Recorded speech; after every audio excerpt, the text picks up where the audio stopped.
Cheers and salutations. YouTube, January 8th, 2024. We are already on the 2nd January of the new year. That's fucking crazy. I'm going to say it one time. Happy New Year. Everyone watching, I hope it fares well for you. If you had a bad 2023, I hope it fares better than your 2023. Mine started off weird and strange and bad and awkward and uncomfortable often and terrible. And it got worse as the year progressed. But midway, I started making some changes. And as sappy and probably mushy and lame as it may be to say, fuck man, my 2023 ended actually kind of awesome. It was a struggle still. I had to put a lot of work into the second half of my 2023, and that work is ongoing. I've still got shit in development, and I'm excited about it. So that's all I'll say there. I hope you can gather some of that positive momentum for yourselves. Now, on to the topic at hand. Fuck. What is it? Talking heads on YouTube that share music collecting interests, movie collecting, book collecting, comic book collecting, video game. What is the common thread that you see as viewers of YouTube content? Well, make it easy for you. Best of lists, right? See a lot of them. They start probably around like early November sometimes, which I think is a little too early. Usually you see the majority of them stationed firmly between like the middle of December and the middle of January. And I feel like people start losing interest probably about, that second to third week of January for sure. You see some assholes who are like posting best of lists in like May or June. Whatever. So the trick becomes, how do you do a best of list and make it still engaging and not covering the same shit that everybody else doing their best of list is covering? Because for all of us on YouTube, providing YouTube content, there's a lot of us. Some of them, we're going to show some of the same shit. It's just unavoidable, in any given year, considering the releases that are coming out. Yeah, there were a lot of releases in 2023, but fuck, man, I can't consume more than like thoroughly, avidly, and like very carefully consume more than, 15, 20. So what I did is I just went ahead and I picked out, rather than release 2023, I decided to do one just kind of featuring my favorite metal reissues. Reissues, that's the key word here, of 2023. So these are all, records that dropped last year, but they're reissues of records that are older. See what I did there? So I picked 10. The 10th one, there was actually only going to be 9, but the 10th one was kind of like a sneaky, like, hey, I'm in here too. Still kind of taking it in. It is a new record to me, even though it came out in 2024 originally, or 2004 originally, supposedly. I don't know, man. Because they just put out a brand new record also, and they look exactly the fucking same. But I'm talking about ICE. We got fucking ice. Imperial Crystalline Entombment. From what? Like New York or California? I don't know. They're from America, United States. Look at these guys. Fucking nerds. Ice wizards. God. This record rules though, man. It fucking smokes. It's funny too, because I read a little bit about it. It came on white before, investigating it. I actually blind bought it because I was picking up something else from Ixial. And they had this up, so I snagged one, just based on the strength of what I've heard some people say about it. God. It looks like some fucking Covenant bullshit, or like, oh fuck, what's that band? Arcturus. Some fucking proggy, nerdy, spacey, fantasy black metal.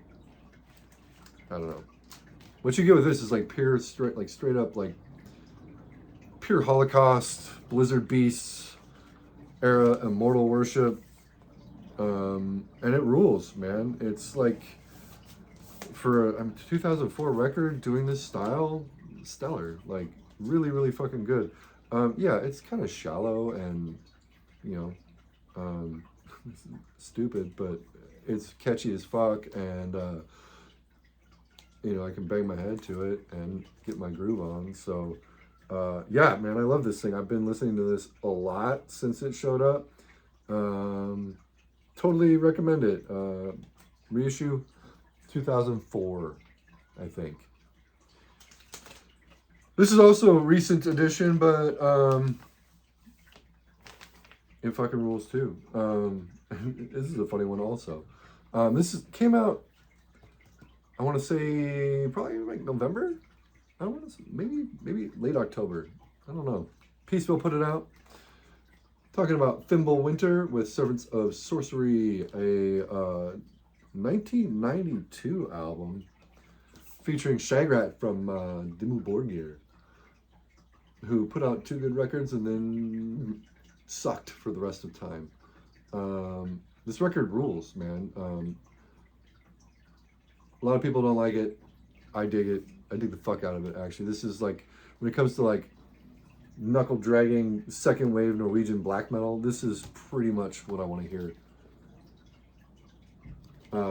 No callbacks to like what he would go on to do with Dimmu Borgir. Not even the first 2 records. Peaceville did a ridiculous job on this reissue. It's packed to the gills with just stuff. There's like 4 posters in here, which is insane. The gatefold you already saw, also stellar.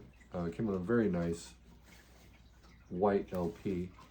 And I want to say there's even an insert in here, but I could be wrong.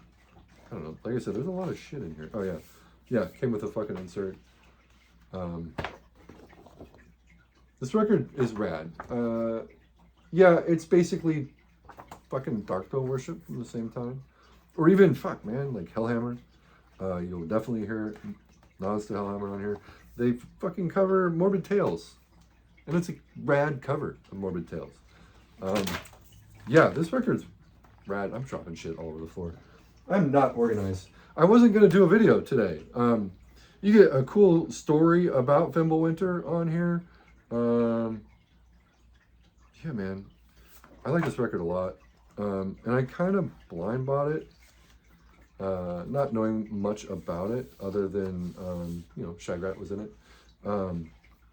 With a gift card that I got for Christmas from one of my locals, because they had it and I wanted it. So now I have it. Number 9. Peaceville again. Put this, I don't know if I said that. I think I did, but whatever. It doesn't really fucking matter. Number 3 is a reissue that's been a long time coming. It's been reissued before, and every version I've seen of previous reissues has sucked because they altered the cover artwork. And I want to say they fucked with the sound of the LP as well. I have had this on original CD forever. I had like an early reissue for a long time, but then Brain Smasher, the wonderful Brain Smasher, sent me as VCLT my very own OG CD of this album. And this is one of my favorite. I'm going to think a little bit before I say this out loud. I'm not going to rank it, but it's really high in my list of favorite black metal records of all time. I'm talking about Nord by Cythereal, put out by Soul Cellar Records, Swedish label. Finally restoring the original artwork, and I love that cover, man. It's like fucking reminiscent of like Lunar Poetry by Nocturnal Mortem, but without the sketch. Just frosty, icy, keyboard heavy, second wave black metal that's just also savage and unrelenting, vicious, scathing, icy, I already said icy, cold black metal. It's so good. And it's not like Marduk where it's just like bludgeoning you in the head from start to finish. Well, you know, once they got to like around the time of like Panzer Division, because early Marduk fucking slays all day. But yeah, in the still of a northern full moon, fucking banger, dude. And then the rest of the shit's in fucking Swedish. So I'm not gonna try to read these because my Spanish is okay, my Portuguese is okay. Swedish, not so good. But yeah, Ethereal, this reissue is so welcome to the collection. I'm so happy to have it. I want to say originally out 95. Yeah. Soul Seller put this out last year. Probably, I don't know when. I don't remember when. I got it a little late, but again, better late than never. Okay, this label has a big presence in this episode. And this is another one that's been a long time coming. Talking about Imprecation. Oh shit, see, stuff's falling out already. This thing's also packed to the gills. Nuclear War Now, put this one out. Imprecation, Theurgia Goetia Soma. Very, very nice. Thick as fuck gatefold. You don't know who Imprecation are. They are a death metal band from Texas. And they're old school, man. They're not new. They're not newcomers. Definitely a legacy act. Picture disc edition. I don't know. People say picture discs sound like shit, but I think current picture discs sound just fine, honestly. And this record sounds awesome. I don't know if it was remastered, but the sound on it's killer.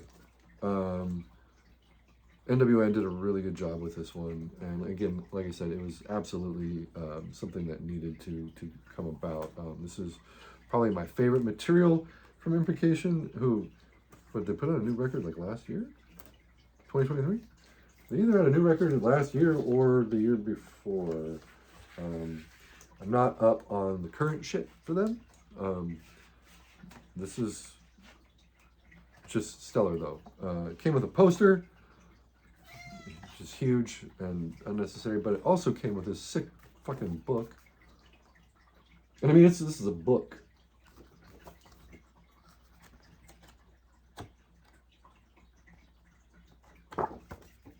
Lots of stuff in here.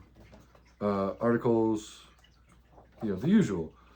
Some fucking rad pictures. Flyers. Some of these flyers, oh my god, are just killer. Let's see, let's find a good one. Let's find the best one. Well, okay, here's one. Look at this one. Look at this fucking show. Look at that lineup. Cannibal Corpse, Graves, Samael, Imprecation. Jesus Christ, man. There's another one in here that just fucking cracked me up. I don't remember where it's at. You might be hearing George. He's losing his shit. Oh, here we go. Merciful Fate, Solitude Aeternus, and Imprecation. There's a lineup that two of those make sense together, but the other one does not. But it's rad, nonetheless. Just killer, guttural, death metal, doomy at times. There's keyboards on here, very atmospheric. I would maybe compare it to like Goat Lord, to a certain degree. It's like Goat Lord meets Immolation. And that's kind of what I hear in Imprecation's sound. But they're not derivative. They definitely have their own identity. If you hear Imprecation, yup, that's Imprecation. There's no mistaking it for Goat Lord or Immolation. Killer record. Again, absolutely essential, in my opinion, if you're a death metal collector. We got more from Nuclear War Now. In fact, this is 3 records that I'm counting as one because they're part of the same series. So Yosuke started doing this thing that he is calling, what is he calling it? Like the Eastern Front reissue series or something like that.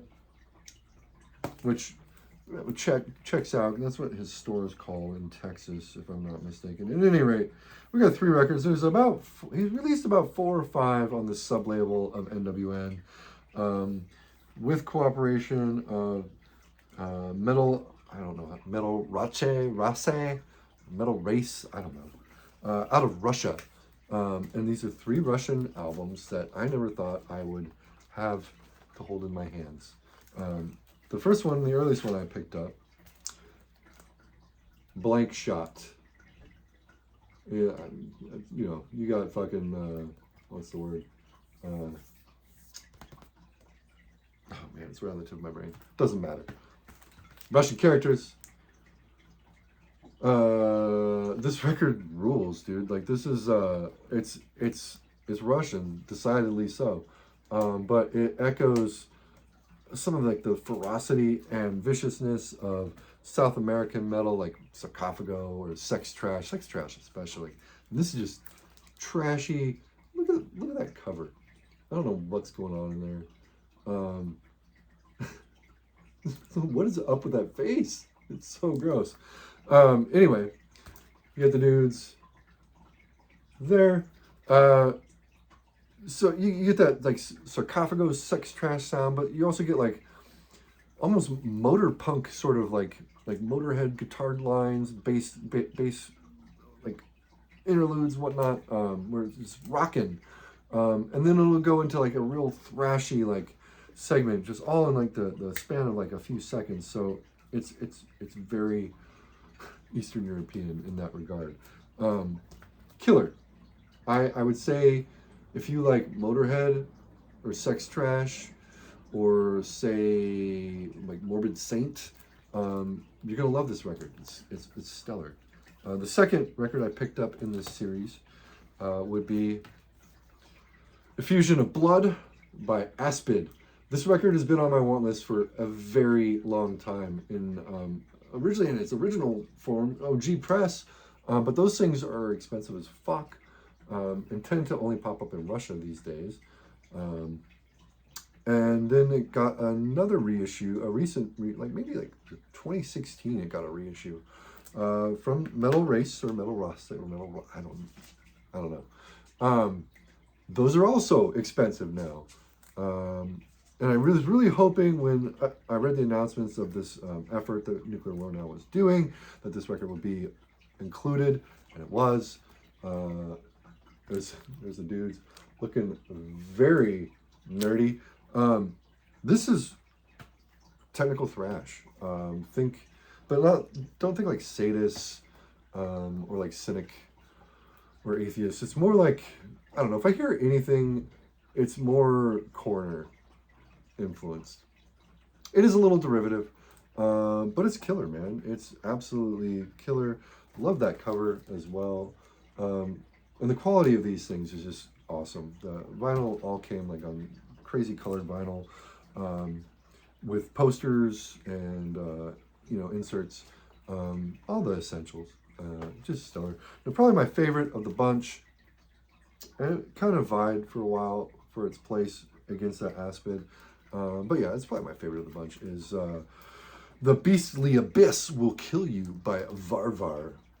Not Pap wrapped. No, Varvar is the pronunciation. Got another dragon on the cover here. It's back. This is just rad.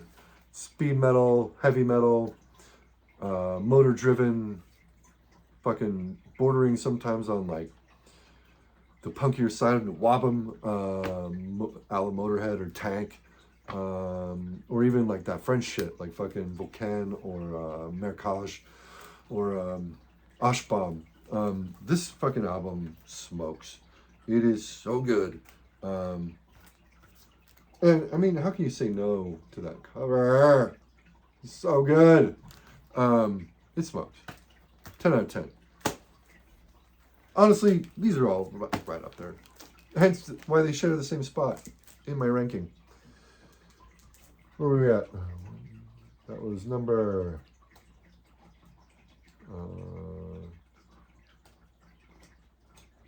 Number 6.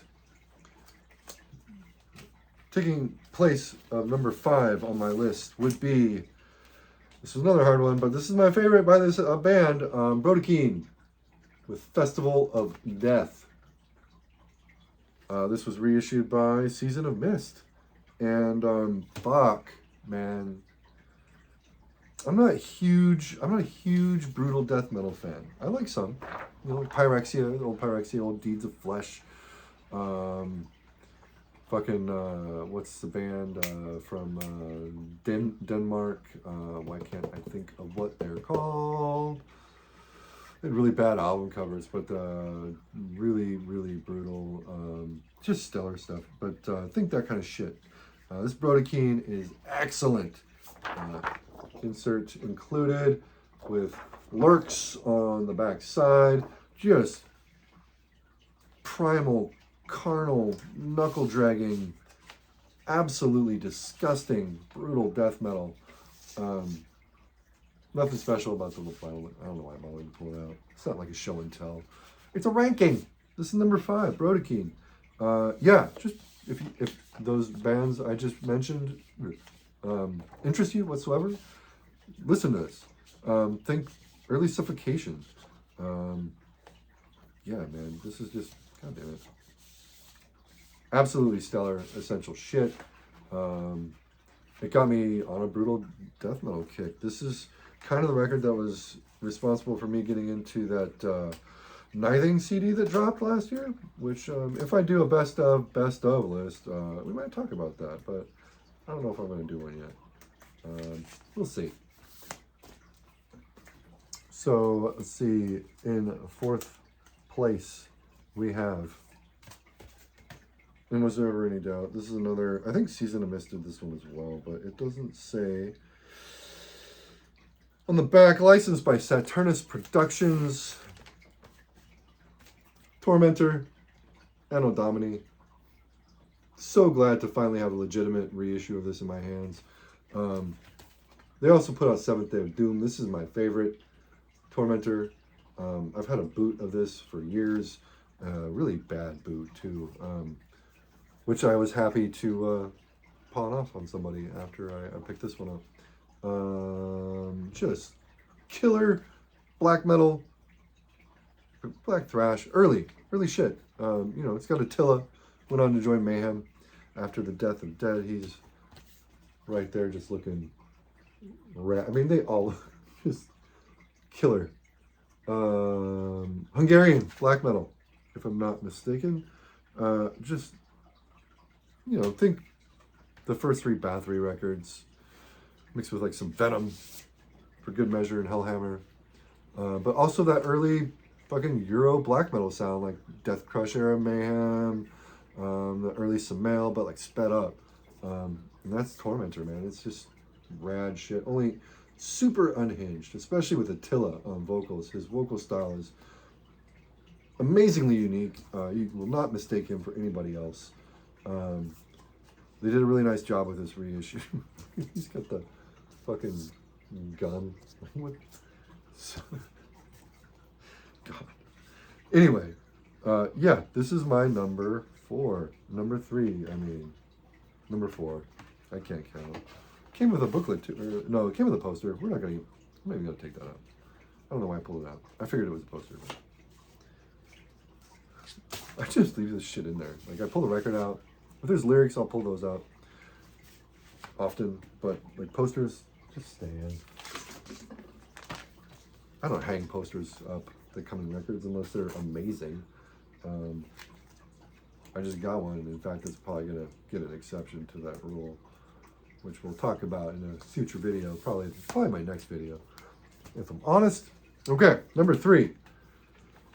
Number 3, I was very hesitant to pick up, but given how much I love this record, I had to. Now, I've had an original of this on cassette for a very long time, and I listen to my tapes, man. I don't just put them on display. I mean, I have some on display, but it's not just what they're for. They're to listen to. It's fucking music, man. I do the same thing with records. I listen to my records. And sadly, my tape died. And it was the original JL America. Do you know what I'm talking about? Licensed by Spine Farm. Behemoth, Drawing Down the Moon. This thing gets reissued pretty consistently from Nuclear War now. And man, he did such a good job with this reissue. From the gatefold with the leather texture. It's just immaculate. Black vinyl, not going to pull that out. Came with this massive book. Massive. I'm honest, I'm not even going to flip through this thing. It's so long. I'll open it up to one thing and show you. You got Nuclear Holocausto there on the back. So much information in here. There's the band. So much information, so many pictures. This album, this is a very important album to me. I mean, it's got pictures of like every edition of Drawing Down the Moon that's ever released on CD, cassette, and vinyl. No, it doesn't include the vinyl, but the cassettes, the CDs, even a picture of the original DAT tape used for the recording. It's got flyers in here. I mean, this show. Afflicted, Old Funeral, Disgrace, Sentenced, Behemoth, Belial, and then two bands that I can't read their names. Not familiar with those logos. It's got the covers for the book Drawing Down the Moon, from which the album got its name. Interviews are in here. Some of these pictures are just stellar. They're too good. I'm not going to go through this whole thing, but it's just a crucial piece of ephemera. So happy that they put this kind of care into a record like this. Sound-wise, it's fucking Behemoth, Drawing Down the Moon, man. I've talked about this record before. It is an atmospheric masterpiece of black metal. I have a lot of nostalgia with this album. It's one of the first like really out there black metal records that I got into back early on in the day. You know, I'd heard like Emperor, of course, and Enslaved, and like Gorgoroth, and Tyrkon. All the Norwegian shit was pretty old hat at that point. And some of the Swedish stuff. Out of Finland, I knew like Impaled Nazarene. But I discovered Behemoth and Archgoat at like the same time. And Behemoth fucking just like changed my outlook at that time on music and what you could do with extreme music. You know, I went back and listened to Oath of the Black Blood, and I like that album a lot, but it's not Drawing Down the Moon. This is a special record. It's so good. All right, number 2 was going to be number 1 until I got my number 1. And you should all know what number 1 is going to be because I talked about it. Number 2, this is another one that is an important black metal record to me.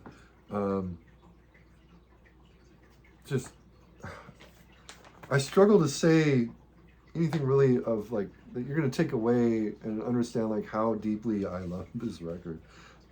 Chaos Ritual, Swap Morgenrod. Norwegian black metal. I don't remember what year this originally came out, like 2004, maybe 2005. Put out 2023 by Amor Fati, I believe. I can't read shit in this light. I'm not gonna lie. Like the lighting looks okay in what you're seeing, but how I'm seeing is just everything's dark. Really lavish presentation for this record. So you've got the fattest OBI strip ever with some really just superb spot glossing on there for, you know, the icon of Chaos Ritual, or I'm not gonna say logo or mascot because it's neither, but it's more of an icon for the band. OBI over a slipcase with the record inside. A very nice gatefold with the original artwork. I've got the cassette for this. I've shown that before, I know. Back of the record, more spot gloss in the photos. Oh, man. This album is just... Look, who put it out? This is bothering me, man. Because Territor, not a more fanny. Territor Possessions put this out. Anyway, that doesn't matter. This record is just stellar. Third wave Norwegian black metal. They came around at the same time as like Celestial Bloodshed, Beastcraft, Ergahol, Shooter, kind of in that camp of bands playing similar style. Came with a very cool poster of the cover art, as well as on the other side you've got the band. Brutal, unrelentingly brutal, yet often melodic black metal that's just weighed down with this occult atmosphere. It's so satanic. It's ridiculous. It's almost funny in how satanic it is, but that's one of its charms. And when I discovered this record, you know, I didn't discover it when it came out. It was a bit late to it, but I'd heard like Celestial Bloodshed, Beastcraft. When this came out, or when I heard it, it had a big impact on me because I'd kind of given up on modern black metal at that point in time. It was probably about 2010, 2011. Not much in this realm was really moving me at that point in time, man. And this, I heard this and it just really like revitalized my interest in the genre. This happened a few times to me. Next video, we'll probably talk about the band that is responsible for kind of revitalizing my current interest in black metal and pulling a lot of these old things off of my shelf to listen to again after they've been sitting there for however long. Anyway, this Chaos Ritual is stellar. This edition of it is stellar. My number 2 reissue of the year. And on to the final reissue of 2023, which, if you're smart and you watch my videos, I've already talked about, and yeah, I'm re-sleeving. Because, no, I'm not going to. This is going to take forever. I already talked about. It's this one right here. Behemoth, 1994, Brazil. I've already talked about it. Superb Brazilian black metal. Vein of fucking Amen Corner, Impurity, Samael, Mystifier, Mortuary Drape, Morty Drapes, put out by Zombie Dance Records, stellar label. They have some really good shit in the pipe for this year, this month specifically, I believe. If not this month, then next month. Well worth your attention. 10 out of 10. Perfect black metal record. I love it. My favorite reissue of 2023. On that note, I'm calling it a video, y'all. Thank you for tuning in and watching. Hit me up down below. Let me know some of your favorite reissues for 2023. I know it's not a topic that a lot of people tackle when they do their best of lists. I've done it before, I think once or twice. I like doing it because, like I said, it's not something you see a lot of people doing. I wish more would. And if you do a channel, do a response. Get a thread going. Fuck, it could be fun. I'm gonna get out of here. It's like 10:30. I want to start drinking. We'll see y'all later, YouTube. Peace out and be good to yourselves. Later.